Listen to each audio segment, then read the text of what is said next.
Coming up on this episode of Screencleaner, Zoran Mamdani is crowned King of the Moon or something. More investigations into producing the television of British politics. We return to the capital and a showdown between two colossuses, Vicky Young, who makes midgets of mere mortals, and Laura Kuenssberg, who knows how to handle a packet of chewits.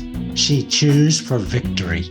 And the Epstein investigation takes a frightening turn into necrophilia as Lady Victoria Hervey tries to mount the corpse of Virginia Giuffre.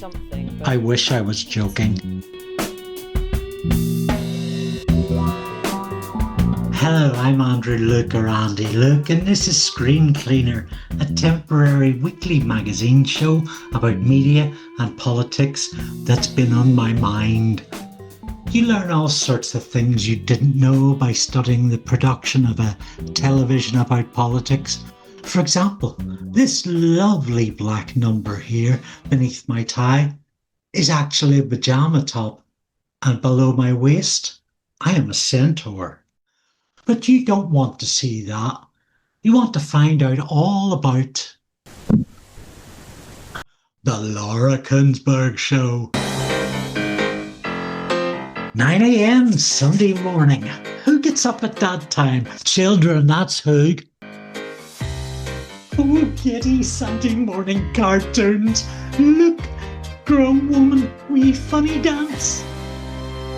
Laura Kuenssberg is a failed thespian in a onesie pantsuit, Corbyn living rent-free in her head. Behind this Michael Bay Megatron are a rotating range of older, more serious producers with amusing names. The stable team consists of Belfast man Brian Hollywood from Legal Academia, The Rainbow Project, previously working on Spotlight, Sinead James, who likewise climbed into production through research and political reporting.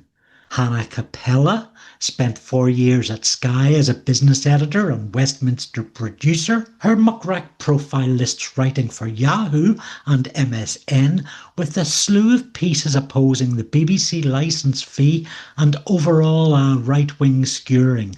Maybe that's why she only lasted 1 month as a producer-director for Amnesty International.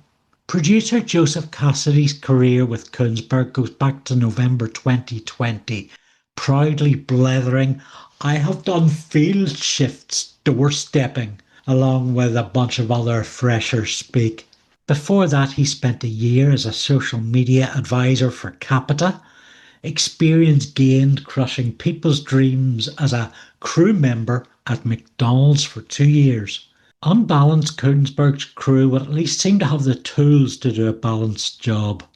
Of course, in mid-September, they were calling up the family of Virginia Giuffre to ask if Peter Mandelson should be allowed to keep his job, so hardly deep in compassion. I came across a video by American political YouTuber Vosh. He was discovering for the first time how progressive the show It's Always Sunny in Philadelphia is. It's strange to me that people are still discovering it with over 175 mostly gold episodes. This is why you should watch Always Sunny. Oh, because Dennis is a bastard, man! The 5 lead characters are people you've encountered in real life and wish you hadn't. Not friends, people you go out of your way to avoid. If you know them, it's because of the internet, bigoted, aggressively tempered and harmful. These are people who, if not deluded through accepting misinformation, are running a grift. You wish you'd never met them. Sunny turns the screen into a lens to examine those bad people because they, the characters and a-holes on the street, inflame hot issues. We, the viewers, are allowed inside their backward psychologies. The show lets us have a discussion with them about their shortcomings without ever having to talk to them. In a sense, it creates a safe space. Why are they like this? Sunny explains why, without the risk of proximity. Not just a game! It's a war. It's helped by the pains given to portray knuckle-dragger realism. Their shouting over one another is guaranteed. Violence too, always absurd and somehow unexpected. Slurs are used on occasion to stamp how horrible these people are. The production impresses inline delivery and context that off screen the characters clearly aren't connected with using slurs sparingly as they are on screen. The colourful variety of supporting characters can be used to trace the damage this crew does. Hence, it explores mob culture, as well as people whose life chances slide because of regular exposure to the crew, to the gang, and to you, the person in the street, my viewer, keen to get away from them fast. The realism is filtered from caricature by giving each of the gang touches where you do sympathise with them and to some extent agree. You make life sweet for I. And I love you. The creators of the show are in stark contrast to the characters they portray. For example, Rob Mack, previously McElhenney, whose character Mac has used trans slurs, is an outspoken activist for LGBT plus causes. Mac, Harton and Day developed the show and retain a large amount of creative control, which lets them be true to their unique visions. The nurtured ethos grew over time. Mac is married to Caitlin Olsen, who plays Dee, and Charlie married Mary Elizabeth Ellis, who plays a significant recurring character. Danny DeVito was urged by his kids, fans of the show, to join the cast. Between them, they commit to the right thing with the wrong people. The banality of contentiousness is regularly held up to the light, shaken up and down a few times and pulled apart to see what makes it tick. The creators have so much fun and heart that it permeates the audience and wraps us fans up in inclusivity. That's putting it concisely, because there are 108 more reasons to watch Sunny. It's hilarious. There's the economy of scripting and long game character development, top tier direction and story structure, innovative approaches to format and set dressing, a 13 season peak with some wobbles in quality recently, which have given way to a reinvigorated production.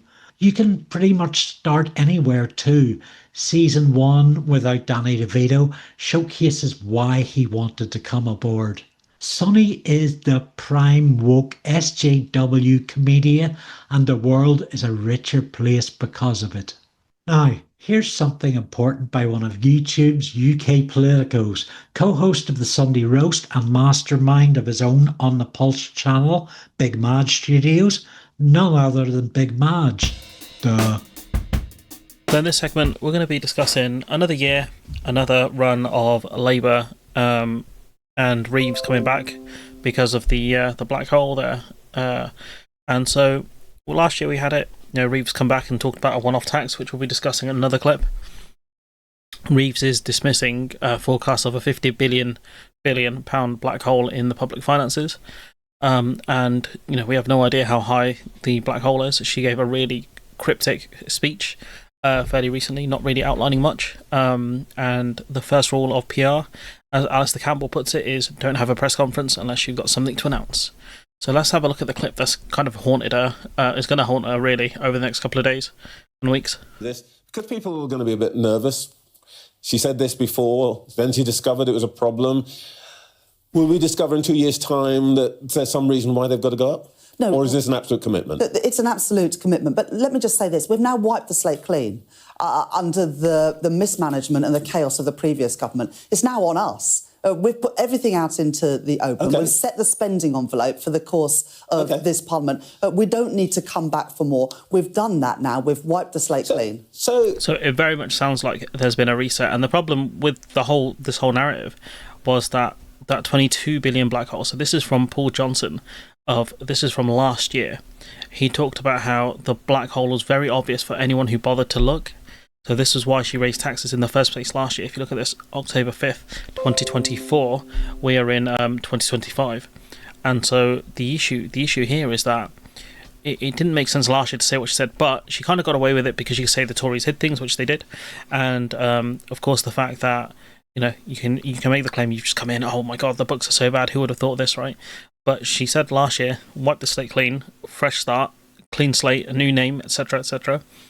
And it turns out they're going to come back for more money. And I'll talk about why this is a big issue momentarily, but we'll just finish this clip here. So you're saying actually there's not going to be an Oliver Twist moment. You're not going to come back and say we want another tax rise, or if you did, that would be a huge failure for your government, wouldn't it? Yeah, look, I'm not going to be able to write 5 years' worth of budgets on this show today, but what we have I'm just done, saying, there's will no there need. be more tax rises? You're right, Trevor. There is no need to come back with another budget like this. We never need to do that again. We've now, Trevor, set the spending envelope for the remainder of this Parliament. We don't need to increase taxes further. We need to do two things now. Which is crazy considering they're talking about cutting national insurance by 2 pence and increasing income tax by 2 pence. So then it is effectively, I think, a tax cut for people that are PAYE, so normally for people that are in work who aren't self-employed.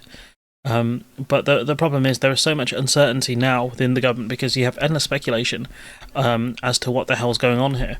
You saw this, so what the Treasury are doing now is just briefing, constant briefings about what they could do, and it's called kite flying or pitch rolling, whatever you want to call it, where you're testing the waters out, but you're also trying to make the media look a bit stupid when the things that they predict to happen won't happen, because the Times keep saying with a lot of certainty, saying if you look at the wording, Reeves will use the budget to impose a 2k a year limit on how much salary can go into a pension before paying national insurance. So you can do, I think it's called a salary sacrifice, where you can pay into your pension without paying tax or without paying national insurance on it. And so she's going to limit that, and it's going to raise £2 billion, which, in the scale of our economy is not a lot of money. What she needs to look at is land tax and reforming council tax. But ultimately, this is a really tragic story because she's not going to tax the people who should be taxed. She's going to tax ordinary working class people like me and you. And it just shows you how kind of badly mismanaged the Labour government are, and who could have predicted this, apart from little old me. The BBC's programme guide describes Politics Live as the big political issues of the day. It's presented by 50-foot woman Vicky Young, deputy political editor of BBC News since October 2020. Young covered 7 general elections as a former BBC chief political correspondent. Politics Live runs Mondays to Thursdays, a morning show, 11:15 or 12:15. The schedule shifts more times than a science fiction series on Fox.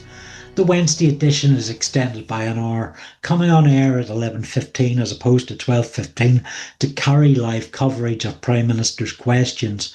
This show typically credits a director, producer and editors, 3 people, in contrast to Question Time's 30-plus strong production crew. Sometimes no producer is credited at all. There are a broad rotating group of producers according to a sample of several weeks' worth of shows. Hugh Milbourne, assistant editor across BBC political programmes, is the nearest to a regular producer. Hugh has been working for BBC News since 2002 as a producer on Newsnight, Daily Politics, Sunday Politics, or the Lord Jehovah One's Politics Festival. IMDb says Milbourne's been on Politics Live from 2018 and the go-to for Andrew Neil's show around that time. On LinkedIn, Milbourne reveals that in mid-August, the programme got a makeover to feel like a casual daytime couch show.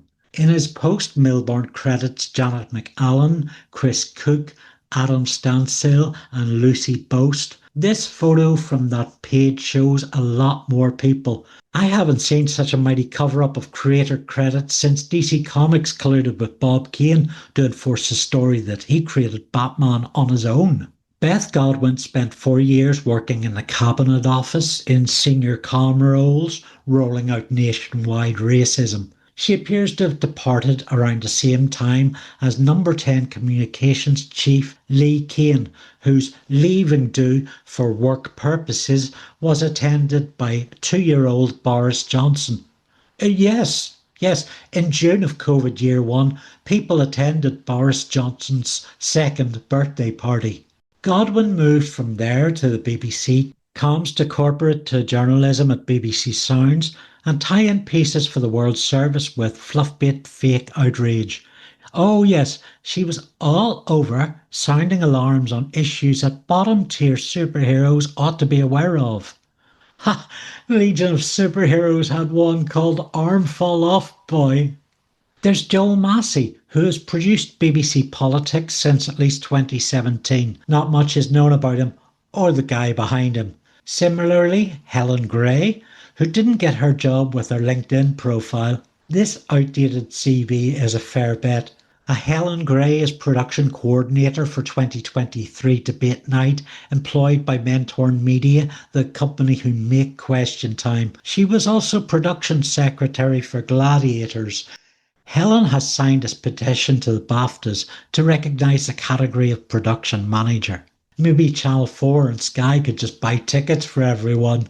Ed Chivers, this week platforming Mad Charlie Falconer in another producing slot on BBC Radio's Week in Westminster. Chivers seems to be political broadcast careerist. He began with the 2010 election programmes and has worked on the Today programme, Newsnight, Daily Politics, BBC News and The Andrew Marr Show. There's also weekly shows on a Sunday for different regions. Politics East, West, South, 2 for the North and 1 for the Northwest, Politics South East, Politics Midlands and Politics South West, Politics Scotland, Wales, London, Sunday Politics Northern Ireland. The fuck with covering all that? My creative output is financially supported through people using Patreon. A small loyal following has paid for that light, that camera, this cup of coffee and this sponsored coffee break. And occasionally, charitable donations. This month, my patrons and I are rallying around Andrew Mountbattery Windsor, who was recently evicted from his home of many years. Sweaty has secured accommodation in Rachel Reeves' bedsit in the Violent Royal Lodge housing estate. But the bedsit suffers from mould. Rodents, and even raccoons, are regularly seen around his bins. Andrew has been relegated to living off a diet of cat food, straight from the tin. He's had trouble eating, following the sudden spate of pizza companies filing for bankruptcy, also depriving him of his social support network. In the days after his princeness was prized from him, social media influencers posted that more news was to come. And it did, with a summons from the US Congress to talk about his relationship with Jeffrey Epstein. There are concerns his collection of child porn won't make it past EasyJet's strict baggage allowance. Speaking on this week's Panorama show, The Fall of Prince Andrew, the Royal Lady Victoria Hervey, harping on about the great injustice. I feel like they've just kind of left him out for dead at the moment. You know, you would think a family member, you would help them, but it just seems like he's been left for the vultures to get him. Hervey first came to my attention through an interview from 5 months ago when she appeared on LBC with the claim she has hours and hours of audio of Virginia Giuffre saying nothing happened with Andrew. Moreover, that his hounding is all about the Queen being screwed. Hello? Hello? It's okay, you can come out now. Cooey, cooey. And Hervey claims it's about the country being screwed over too. I very much doubt Andrew's not guilty or guilty will have the legs of the JFK conspiracy debate, or even the argument over whether or not the water is turning the frogs gay. An ex-girlfriend of Andrew's, Victoria Hervey has a royal status with 500 years legacy behind it, even prompting one press organ to say that the Windsors were pretty small in comparison. Her father was jailed for 3 years for stealing. Her brother, the 7th Marquess of Bristol, burned through £35 million partying so that the family home required a massive bailout from the National Trust charity. Hervey previously claimed the infamous Prince Maxwell and Giuffre photo included fake body doubles. Another time she'd claim it wasn't the bodies but the heads which were swapped. Hervey has regularly weighed in to defend the alleged Duke of Nantes, but more often than not to target Virginia Giuffre. In early 2022, she went on Instagram calling Giuffre a complete whore and a ghetto opportunity who was seriously messed up. When Giuffre posted a photo to social media of herself covered in bruises after a car crash, Hervey responded with a photo of herself smiling and the caption, "What is karma?" The following month, news broke of Giuffre's alleged suicide. Hervey posted a link to the story with the message, "When lies catch up with you, there's no way out." Yet again, she changed her tune by casting aspersions on whether or not Giuffre was dead, even going so far as to post a poll on whether she was dead or alive. Lies catch up with you, there's no way out. Now, putting aside whether you want to believe Virginia Giuffre or not, you deleted this one. No, I didn't delete it. People say I deleted it. No, I did not delete it. You've left that up? Yeah. Right. It was on story, so it only lasts for 24 hours. I understand that. Okay. So I did not delete it. But why post that at all? I mean, putting aside what you feel about her, you've just taken her life. It was an instant reaction. I admit that I'm not a psychic, but I know things were catching up. Did you not think what you tweeted was just, on a human level, utterly heartless? Suffice to say, when Piers Morgan questioned your morality and people agree with him, you probably have none. So, not a person displaying good intent. Since her family's fall from grace, Hervey has embraced the right-wing trending. Anti-Black Lives Matter, COVID vaccine skeptic, even the bottom-feeding Daily Mail has called her a gun-toting MAGA. Proudly, of course. Assuming Hervey isn't lying outright about the Andree is innocent audio tapes, it's been 5 months and not a peep of a follow-up. It's not beyond the realm of possibility any such recordings have been fabricated with artificial intelligence, either by a third party or Hervey herself. Her motive? Self-preservation. By her own admission, she was an active player in Epstein's sex trafficking ring. Following Epstein's death in 2019, she denied his operations were sex trafficking. She has admitted to a friendship with Ghislaine Maxwell. In talking about her own part in the pedo party, Hervey's spin was that she was used by Maxwell as bait to attract young girls for Epstein's circle. She recently said Maxwell's sentencing was too harsh and that she was a victim of a witch hunt. As well as spending time living in an Epstein New York apartment a couple of weeks or more, it's not clear how long, Hervey moved in circles exclusively through Epstein and Maxwell, including with Bill Clinton and Donald Trump. She was part of the Mar-a-Lago set. It's not clear whether this was while it was Epstein's main hunting ground.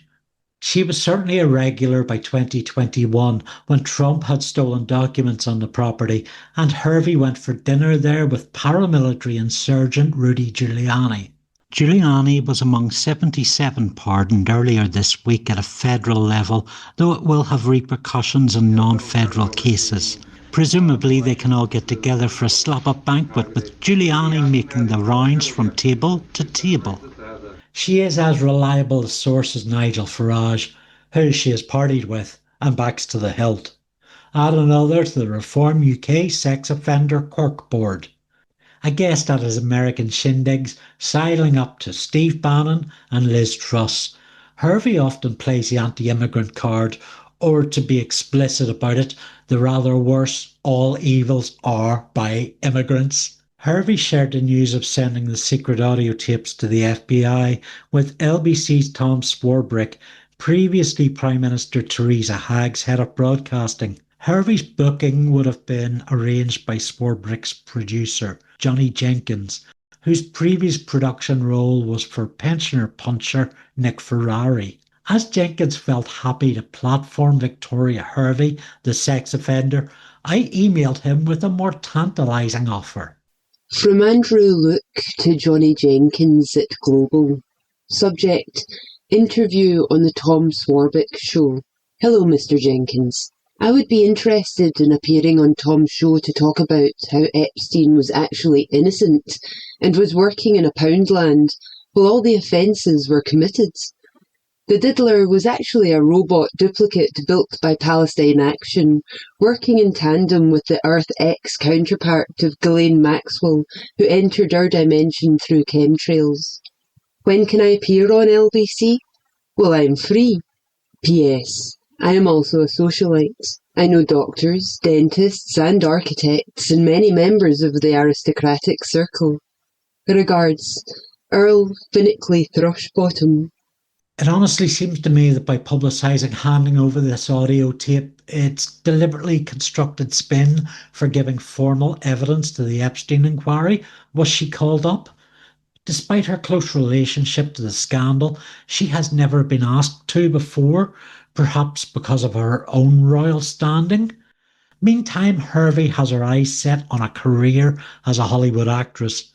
If you've been a victim of abuse or know someone who has, do check out pandies.org. And if you don't know anyone who has been a victim, you might well do soon. So please check out pandies.org as well. Last week, Zohran Mamdani was elected mayor of New York, giving rise to a trend of heartwarming optimism across the world. The day began well with the death of Dick Cheney, US Director of 20th Century Violent Foreign Policy. It gave the festivities around Mamdani a cycle of life symbolism. 15% of the polled electorate identified as LGBT, and among them 82% voted for Mamdani. Presumably they didn't want to see another sex offender elected to American office. Mamdani followed his progressive victory speech in announcing an all-female interim cabinet, likely triggering heart attacks and fascists across 50 states. Recent years have been harrowing in political policies making their toxicity felt among families and communities. Mamdani's victory feels like part of the beginning of the sun breaking through a decade-long storm. In 2016, pundits projected Bernie Sanders would achieve 1% of the vote. In the outcome, his loss was 43%. On this side of the Atlantic, the popularity of Jeremy Corbyn triggered a historic high in public sign-ups to the Labour Party. Corbyn and co fell afoul of a think tank smear campaign convincing Labour to take a dive rather than back a leader with mass support. Old and new media failed Corbyn and Saunders. They were more interested in backing racist robot Theresa May and Nigel Fartage's xenophobic pyramid scheme. As now, then was an ugly time, with significant illegal coups in the UK and US. Britain was taken out of the EU and Trump won the presidential election through widespread fraud and law breaking.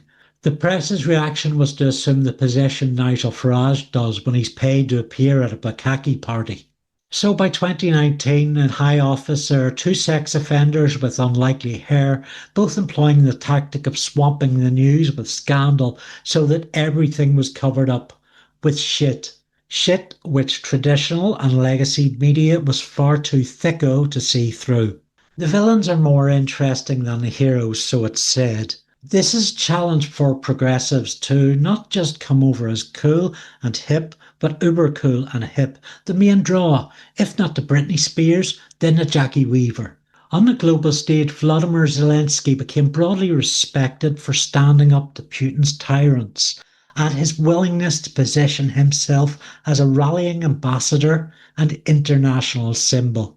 In the incest circle jerk of the British Parliament, Scottish nationalist Ian Blackford cut through the BS weekly and has been succeeded admirably by his colleague Stephen Flynn, speaking truth to power. For a few years, primarily 2022 to 2023, the bright light was Rail, Maritime and Transport Workers Trade Union leader Mick Lynch. He was a magnet for the press, due to his ability to be educational and entertaining, lucidly calling out media wasters' lies and tissue-thin talking points. Lynch mania swept the nation as Mick rammed clear, reasoned arguments via a microphone of cock through the most hated.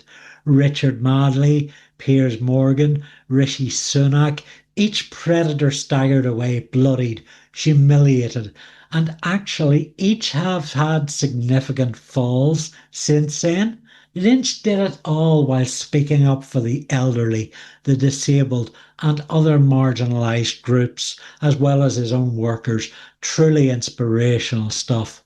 Zach Polanski is Lynch's successor, taking the mixed up media like Quicksilver, accelerating the Green Party above Labour and Reform in the forecasted vote share among the under 50s. He's been a delight to watch. The Morgan McSweeney project at Labour spared no Jewish people in anti-Semitic gaslighting. Polanski has given a no pass around to that, whether calling out Starmer's austerity project or Labour's support of genocide.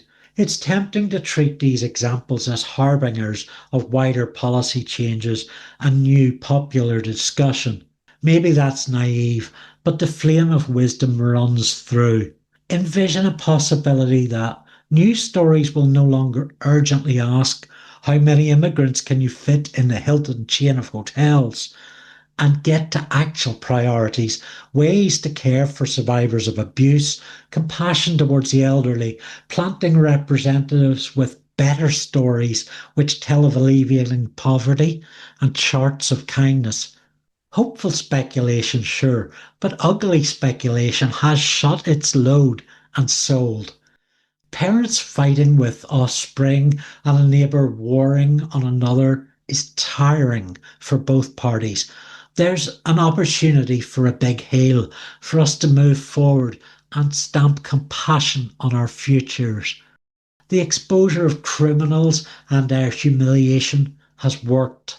Zelensky, Mamdani, Polanski, all represent an olive branch in the realm of media and communications, law and government to be part of a rewarding, sustainable story. Love and respect always win with each individual. All those fascists are bound to lose. Well, that's all from Screencleaner this time, so I can't cover the other stories of this week. Stretched beyond ability prisons leaking out inmates ruining David Lammy's submission to beautifulagony.com. The vote of no confidence in Northern Irish Education Secretary Paul Givan for an unapproved official visit to Israel. One of the bones of contention was that Givan returned to Belfast. Or the resignation of Tim Davie from position of Director General of the BBC, a figure who brought together people across the political spectrum in denouncing him as a biased piece of shit. Please like and comment so we stay credible with the algorithm. Grab some rando in the street and tell them how much you love this show, and be subscribed to get notice of next week's special on e-petitions. Goodbye for now, you face.